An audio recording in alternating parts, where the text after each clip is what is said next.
Bine ați venit la Crucea Roșie Română. Procedura de completare a formularului 230 este una simplă.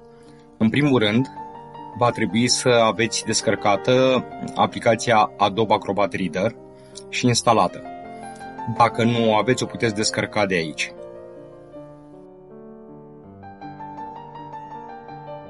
Odată instalată aplicația Acrobat Reader, pasul următor ar fi să descărcați formularul 230. Acest formular trebuie salvat undeva local, pe calculatorul domniei voastre. Alegeți un folder și salvați acest formular.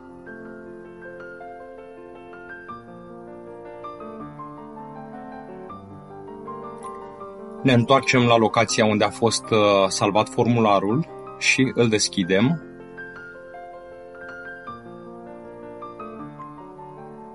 Odată deschis, începem să completăm câmpurile cu datele personale, așa cum se observă în tutorial: nume, inițiala tatălui, prenume.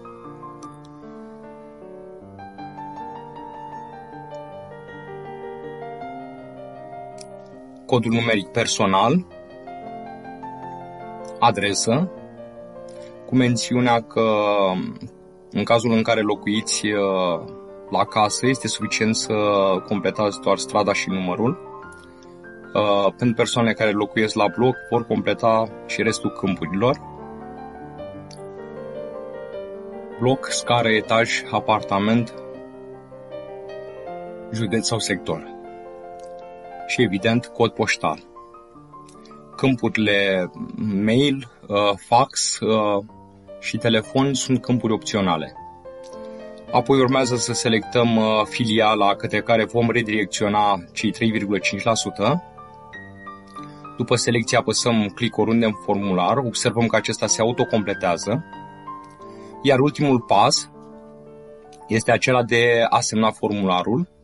Apăsăm pe însemnul grafic de stilou, adăugăm inițială, din nou semnul grafic de stilou.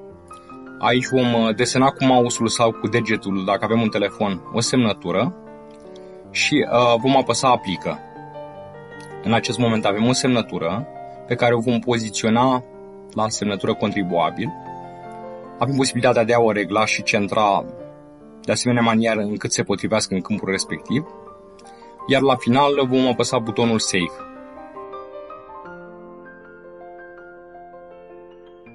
În final, un ultim pas este acela de a încărca formularul în platformă. Vom apăsa butonul Apasă pentru a încărca. Vom selecta locația acolo unde a fost salvat anterior formularul. Vom apăsa butonul Open.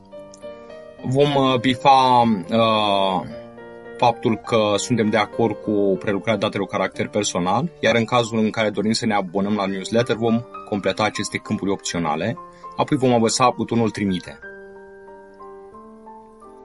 În acest moment formularul a fost trimis, avem și confirmarea acestui fapt.